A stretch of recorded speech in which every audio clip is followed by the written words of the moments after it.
नमस्कार दोस्तों, मैं हूँ अमिता। स्वागत करती हूँ आप सभी का अपने इस यूट्यूब चैनल में, माता रानी के इस चैनल में, आप लोगों के इस चैनल में। कैसे हैं आप सब? आई होप आप सब अच्छे होंगे। तो सभी लोग को कार्तिक पूर्णिमा की ढेर सारी शुभकामनाएं, ढेर सारा आशीष। सभी कार्तिक स्नान जो कि 5 तारीख को दिन बुधवार को है। कार्तिक पूर्णिमा का तो महत्व ऐसे ही बहुत ज्यादा है। प्रत्येक पूर्णिमा में कार्तिक पूर्णिमा का विशेष महत्व होता है। तो इन्हीं कार्तिक पूर्णिमा के बारे में आज हम आप सबसे बातें करेंगे। बहुत सारी बहनों का क्वेश्चन आ रहा था कि कार्तिक पूर्णिमा के दिन क्या हम पहली बार इस व्रत को कर सकते हैं, पूर्णिमा उपवास, और क्या हमें कार्तिक पूर्णिमा का उद्यापन करना है किसी तरह का, तो क्या हमें उस किस विधि से करना चाहिए, और हम करें तो उसमें हमें क्या क्या दान पुण्य करना चाहिए। इन सब बहुत सारे ऐसे क्वेश्चन थे। तो मैं सोची इसे एक वीडियो ही बना देती हूँ ताकि आप लोग को अच्छे से समझ में आ जाए कि कार्तिक पूर्णिमा के दिन हमें क्या क्या काम करने चाहिए।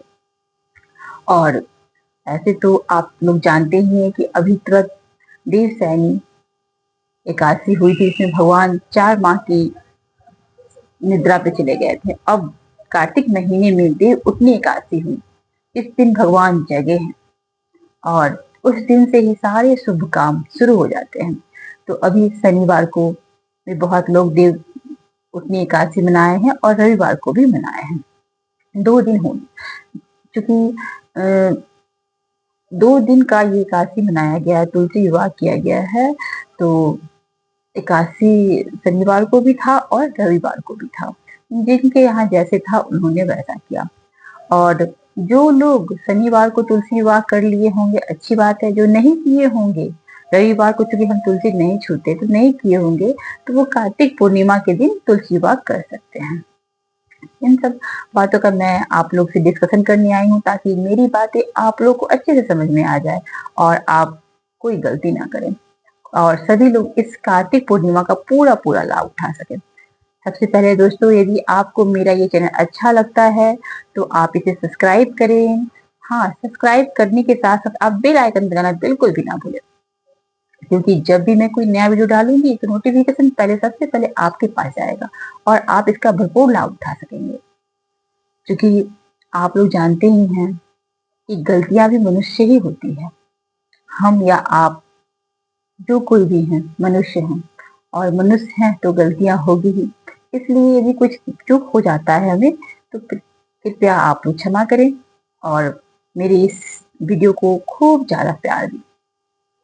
लाइक करना बिल्कुल भी ना भूलें। चलिए हम लोग आते हैं अपने टॉपिक पे। तो बहुत सारी बहनों का क्वेश्चन था कि पूर्णिमा हम 4 को मनाएं या 5 को मनाएं, क्योंकि जब एकादशी 2 दिन हो गए हैं तो पूर्णिमा में ही बहुत संशय आ रहे हैं। तो ऐसा नहीं है, पूर्णिमा हम 5 तारीख को करेंगे, दिन बुधवार।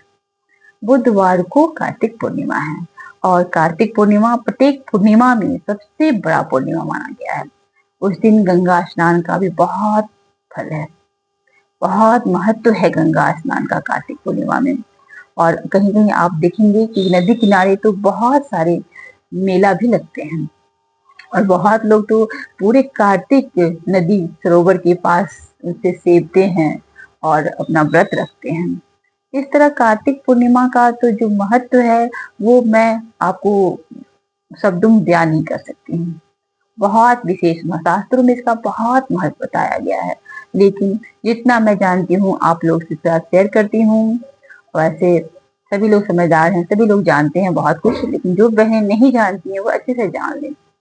तो जो लोग भी पहली बार कार्तिक पूर्णिमा का व्रत रखना चाहते हैं, उस इस पूर्णिमा से, क्योंकि इस बार सभी नए व्रत किए जा रहे हैं, तो इस पूर्णिमा से आप कार्तिक पूर्णिमा का व्रत रख सकते हैं पहली बार। और जो लोग कर रहे हैं, जो लोग 1 माह से जो नदी किनारे में स्नान दान कर रहे हैं, वो भी कार्तिक पूर्णिमा के दिन अपना उद्यापन करेंगे। और बहुत महिलाएं पूर्णिमा व्रत भी रखती हैं, पहले से रख भी आ रही हैं, तो वो भी अपना पूर्णिमा व्रत उस दिन रखेंगी, सत्यनारायण भगवान का कथा करेंगी। और जो बहनें किसी भी कारणवश तुलसी विवाह नहीं कर पाई हैं, तो वो पूर्णिमा के दिन तुलसी विवाह भी कर सकती हैं। और जो बहनें कर ली हैं और किसी कारण से तुलसी माँ की विदाई नहीं कर पाई हैं शादी ब्याह करने के बाद, तो वो बहनें विदाई भी पूर्णिमा के दिन कर सकती हैं। मंदिर वगैरह में जाके माँ का विदाई कर सकती हैं, उन्हें रख सकती हैं। तो इस तरह कार्तिक पूर्णिमा का बहुत महत्व है और कार्तिक पूर्णिमा के दिन ही देव दिवाली मनाई जाती है। देव दिवाली से हम लोग ने अभी दिवाली मनाया, उसी तरह कार्तिक पूर्णिमा के दिन देवों का यानी हमारे भगवान का भी दिवाली होता है। उसी दिन वो लोग दिवाली मनाते हैं। तो आप लोग जानते ही होंगे कि बनारस में ये देव दिवाली जो होता है इतना प्रसिद्ध है, बहुत अच्छा लगता है देखने में।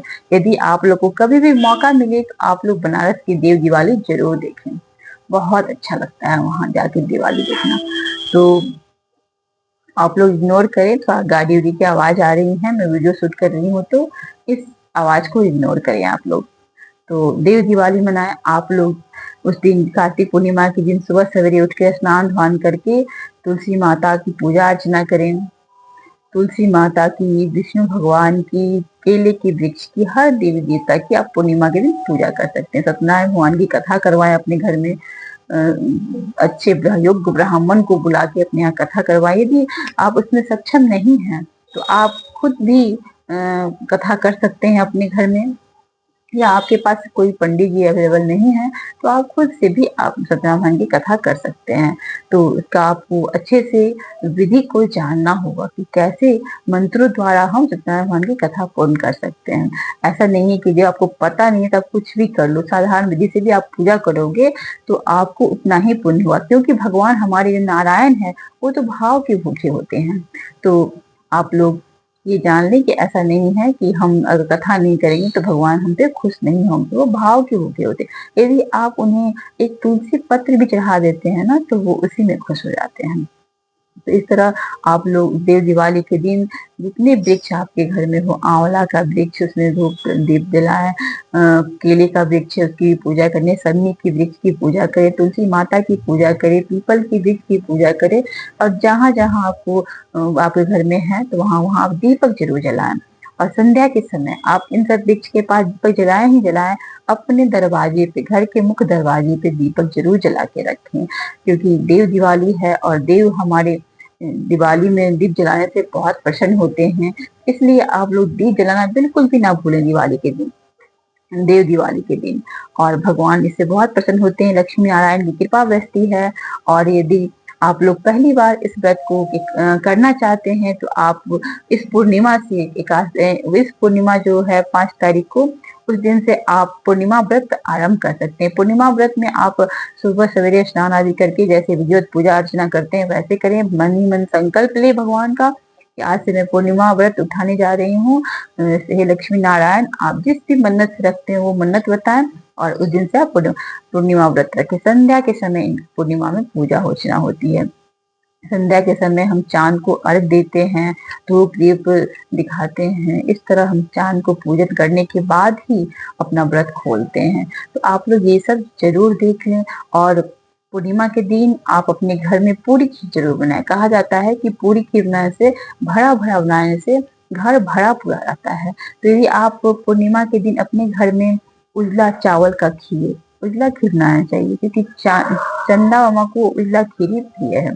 तो उस दिन दूध से अर्घ दिया जाता है, खीर भोग लगाया जाता है और दाल, चने की दाल का भरा हुआ पूरी बनाए, या किसी भी दाल का जो आपको इच्छा हो भरा हुआ पूरी बनाए। ऐसा बनाने से बोला जाता है कि घर जो है भरा पूरा रहता है। जैसे पूरी हम भरते हैं ना वैसे ही हमारा घर भी भरता है और हमारे ऊपर माँ लक्ष्मी नारायण की कृपा बरसती है। तो इसलिए आप लोग पूर्णिमा में किसी तरह की गलतियां ना करें, गलतियों से बचें। और पूर्णिमा का व्रत पहली बार कर रहे हैं तो अवश्य करें और अपने घर में पूरी खीर बनाएं, सभी जगह दीपक जलाएं। इस तरह ये छोटे छोटे काम से आपके घर में सुख समृद्धि वैभव सबकी प्राप्ति होगी। तो ये था मेरा छोटा सा पूर्णिमा के ये ब्लॉग। यदि आपको अच्छा लग रहा है तो जरूर आप शेयर करें, सभी लोगों के पास पहुंचाएं और इसे ब्लॉग को ढेर सारा प्यार दें। धन्यवाद।